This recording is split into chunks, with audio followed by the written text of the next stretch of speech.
Karine, comment vas-tu? Ça va, merci. Tu es venue avec plein de petites choses pour nous parler de compost aujourd'hui, comment bien faire son compost. Mais avant cela, comme d'habitude, il y a la question d'un téléspectateur. En l'occurrence, c'est une téléspectatrice, c'est Dominique de Biscarrosse, dans les Landes, qui te demande ça.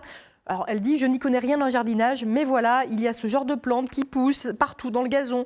Je voudrais savoir s'il faut les retirer une par une ou alors les laisser, mais j'ai l'impression que ça bouffe tout le reste. » Alors, Karine, on va voir une petite photo de cette fameuse plante qui a l'air un peu invasive. Elle m'a envoyé juste une feuille, en fait. Donc, après recherche, et je suis quasiment sûre de moi, c'est une achillée. Donc, les achillées, c'est absolument pas gênant. Hein. Ça fait une espèce de petite fleur blanche avec des ombelles. Donc, c'est assez joli. Moi, je trouve pas ça gênant. Ça ressemble un petit peu à la carotte sauvage, si ça vous parle un peu plus. Ça nous parle tout à fait. Ça vous parle pas. Mais bon, moi, je trouve ça pas ça très...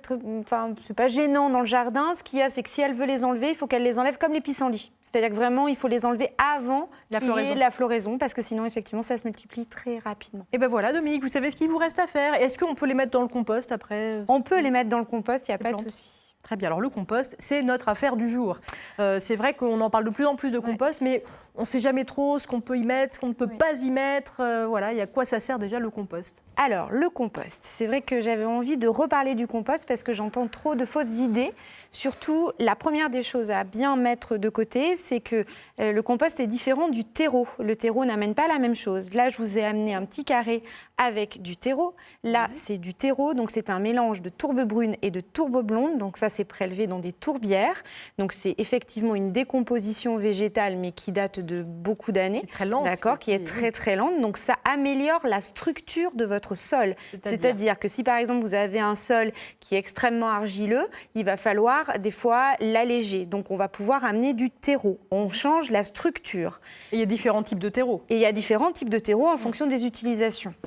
Par contre, si on utilise du compost, le compost va nourrir le sol. Pourquoi? Parce que le compost est issu de la décomposition de différentes variétés végétales de préférence, ou alors on peut avoir aussi une décomposition, comme là je vous ai amené, de l'humus organique. Donc là, l'humus organique que j'ai amené, c'est du fumier de vache, mais décomposé, complètement déshydraté et décomposé. Donc ça ne sent absolument pas. Par contre, on voit bien, la couleur est bien noire. Hein, oui. C'est beaucoup plus noir. Et quand on doit sortir notre compost d'un composteur, on doit avoir cette couleur noire. Mais on fait des petites erreurs avec notre compost. Parce qu'en général, quand on met notre composteur au fond du jardin, qui est aujourd'hui très bien diffusé, c'est vrai que les gens ont bien compris l'intérêt de composter en fait nos déchets. On fait des petites erreurs et on met des petites choses en pensant bien faire. Et en fait, on se retrouve avec des nuisibles qui viennent nous rendre visite. Alors, pour qu'un compost soit bien fait, des petites choses pas très sympas. Au réveil, quand on amène nos petits déchets, c'est pas sympa. Bon, quand on fait notre compost, il faut bien penser qu'il faut un certain équilibre. C'est comme dans la nature. Quand il y a trop d'une chose, ça déséquilibre. Donc, en fait, il faut autant de matière sèche que de matière humide. Qu'est-ce qu'on appelle les matières humides? Ça va être nos petits déchets de légumes. Mais attention, de nos petits déchets de légumes, pas cuisinés. Donc ça va être des feuilles de salade, mais qui n'ont pas eu de vinaigrette, donc huile, pas de matière grasse. D'accord. Des déchets de fruits, de pommes, tous les déchets de pêche, etc. Alors évitez tout ce qui est noyaux. Parce que si vous mettez des noyaux de pêche, par exemple, la décomposition est extrêmement lente. Donc, vous risquez de les retrouver à l'intérieur. Il n'y aura pas de décomposition, donc il n'y a pas d'intérêt. Donc, c'est vrai que ça demande un autre tri. Ah, parce que moi, par exemple, les feuilles de salade, moi, je les mets quand elles sont pleines de vinaigrette. Alors, le problème, c'est qu'on a de l'huile, une matière grasse. Cette matière grasse va rentrer dans le sol, mais va attirer tous les nuisibles. Donc, tout ce qui contient de la matière grasse, par exemple, là, je vous ai amené... Il y a des épluchures, là aussi. Là, il y a des épluchures de pommes, tout simplement. Là, des épluchures de pommes et de la salade. Donc, par contre, je vous ai amené un reste de repas. Et volontairement, je vous ai mis un morceau de pain, des déchets de viande, des morceaux de fromage et des haricots verts. Des haricots verts qui ont été cuisinés avec les côtes de porc. Qu'est-ce que vous mettez? Vous mettez tout? Vous mettez moi, quoi? je mets tout, moi. Je balance. Non, tu les as cuisinés avec absolument du beurre. Rien. Bah oui, le pain, effectivement, on ne peut absolument pas le mettre. Pourquoi on ne peut pas mettre du pain dans le compost? Ah non, il ne faut pas mettre du pain dans le compost, on va attirer tous les nuisibles. Bien sûr. Donc là, fausse bonne idée. Mais moi j'aime bien les petites C'est pour ça que tu as des loutres et compagnie qui viennent dans le jardin. Moi, tu sais quoi, j'ai une poule, elle mange aussi une partie. Alors elle peut en manger une partie, mais elle ne va pas tout manger, donc on ne va vraiment pas avoir un bon compost.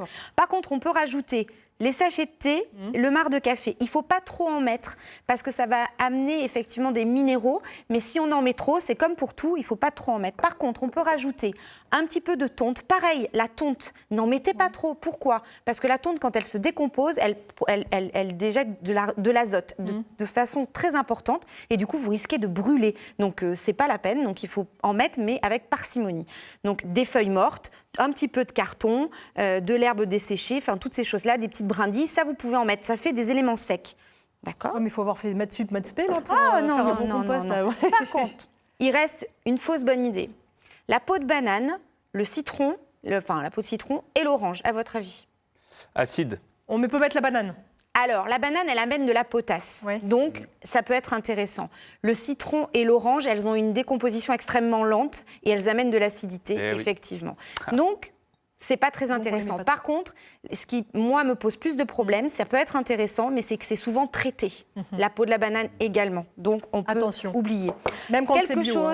Quelque chose de très important, les pelures d'oignons, les pelures d'ail, les pelures d'échalotes. À votre avis, on les met ou on les met pas? Bien sûr. Hors de question. Non. Pourquoi?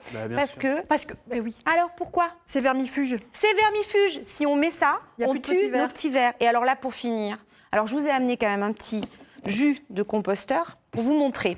J'ai mis tous mes petits déchets, donc coquilles d'œufs intéressants, pelures de pommes de terre, pelures de pommes, etc. Et vous avez vu, ça fait un petit jus dans le fond. Donc c'est ça qui sent un peu fort. Qui sent un peu fort. Mais une fois que c'est dans le sol, honnêtement, ça se mélange au sol et ça n'a pas d'incidence olfactive.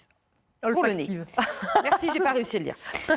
Du coup, là, je vous ai amené mes petits amis. Ça, c'est un compost qui a environ 3 semaines. Donc, je ne sais pas si on va bien le voir. Il y a des petits habitants là-dedans. Mais j'ai déjà des vers. Donc là, il me reste les coquilles d'œufs qui ne sont pas décomposées. Ah bah alors, ils vont tous être super cachés. C'est tellement important, les vers, pour l'écosystème. Les vers de terre, évidemment, les architectes si de vous votre respectez sol. tout ce que je vous ai dit, regardez. Regardez comme terre. il est beau, celui-là. Oh, il ne veut pas venir. Magnifique. Regardez.